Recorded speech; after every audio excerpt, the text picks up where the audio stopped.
wins outright, you know? Yeah, so we have... It looks like he also has Cunning Wish, which is interesting. He's got some real exotic choices in his sideboard. Yeah, Cunning Wish has always been one of my favorite cards, really cool card. In Legacy, it's typically too slow.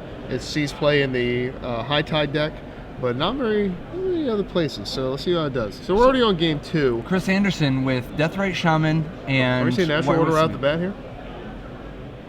All right, so we are. This is going to get a... Let's see, does he have... I know he has Hoof.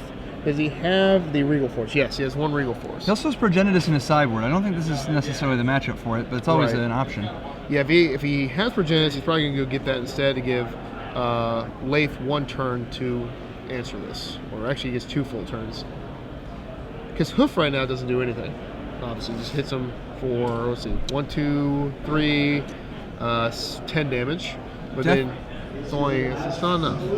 Deathrite Shaman, such a sweet card in this format to begin with, but also powered up by the fact that elves are good. Laith had a Force of Will and says, I ain't afraid of that.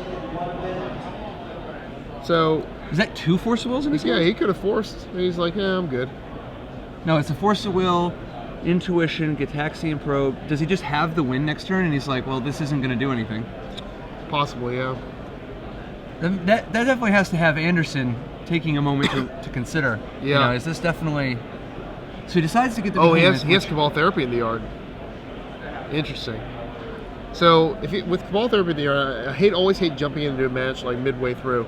I kind of like Regal Force here because you get to draw a couple cards and then you get to use Therapy and then have a game after this. Because I think Chris's hand is empty. I think he has 1, dork in his hand. But he's going to Therapy here. He's going to force the Therapy. I mean, that's probably why he waited. Lace figuring, hey, I just want to not discard my hand, keeping Force of Will. Yep, here's the Force of Will, yep. He exiles Gitaxian Probe. Yeah, I knew he'd figure it out eventually. He looked through the graveyard, oh, there's a Therapy. That's why he didn't force that. Because now I'm going to kill you. He actually does have the win, right? Like, yes. If he intuitions for Show and Tell? Yes. He can Show and Tell Omniscience, and then, what's his other card? Enter the Infinite, it's over. Oh, yeah. So then it's just game over. Yes. So excellent play on Lace's part. The only question is there any chance that Andersen knows he's beat.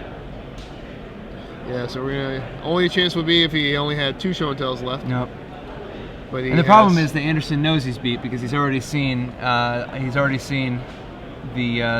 rest of the combo in Lace's hand. It's fun. It's funny. The dynamic in Legacy is pretty intense. It's elves and goblins and merfolk. They're all cool decks and they have really good game against the Pharaoh decks and even against the control decks that have Jace.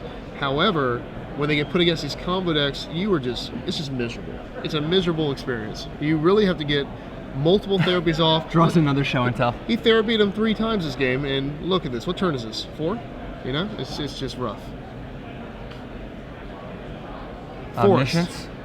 Now that he has Omniscience, he can play Enter the Infinite for free, and Andersen packs it in. A quick 2-0 victory from Laith Naser. That puts him to 3-0, and that was a pretty brutal beating right there.